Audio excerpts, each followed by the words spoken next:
Dear DJ Cory, abi ko, flower. Ay, itlog gali. Hello DJ Cory, itago lang ako sa ngalan nga Cream. Kagusto ko lang i-share ang akong unforgettable and embarrassing experience bilang isa ka estudyante.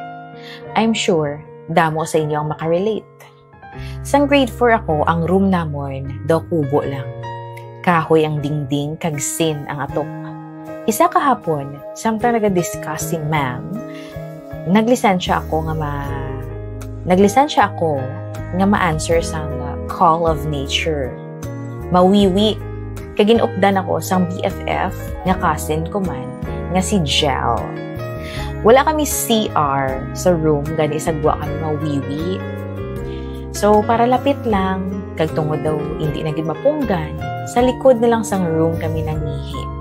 Baw, grabe. Ginkilig pa ako samtang nagapangihi. Oh, yes. Ihi lang gid yung nagapakilig sa akon sang panahon nga ato, DJ Cory. So, success. Chika-chika lang kami ni Jel pabalik sa room. Kag, wala kami nag-expect na pagbalik namon, nagakinadlaw na ang mga classmates namon. So, natingala gid kami nga duha.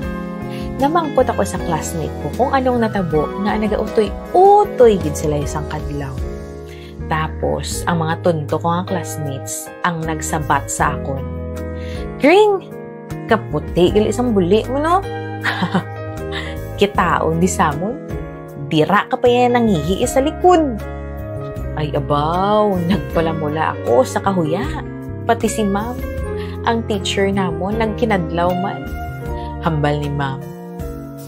Ay nako, sa lason gani, hindi ka magpangihi da sa likod ha. Lantawa ho, may buho. Kitaon gid ang mga buli niyo. Sabat ko, ma'am, hindi to akong buli ya. Kay Jel to ya. Amo nang nahambal ko sa sobra ko nga kahuya.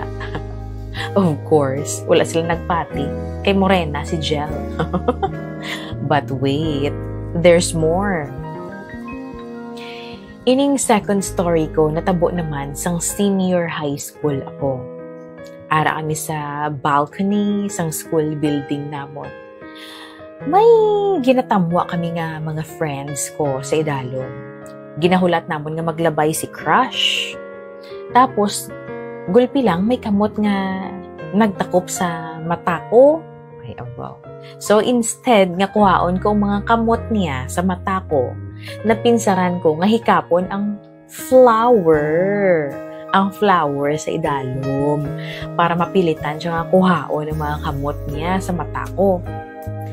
Well, amo kami nang magbarkada, amo kami na maglahuganay mga friendships. Nagahikapay kami sa mga bubelya, flower power, kag maglinag sanay. Pero sang ginhikap ko na, hala, na-shock ako. Kaya hindi flower ang nakuot ko. Hindi siya flower, kundi itlog. Batsyagan ko gidya eh. Nakakaloka. Ang worst pa, damo isang classmates ko ang nakakita sa ginhimo ko. Abi ko gidyang barkada ko nga girl, ang gingkuot ko. Ang classmate ko galing nga lalaki nga dungol sa klase. Tapos, hindi siya yung makamove on. Kung magsugataay kami, ginasinggitan niya ko. Ambal yung, gapanguot itlog. Busog ka, girls. Dukad ako, ibig na itlog ya. Ay, naku, charot lang. So, amo lang nang ako yung i-share sa inyo, DJ Cory. Madamo, gid nga salamat. Taning mabasa mo man ang ako na sulat. Asa diri na lang ako, love, Cream.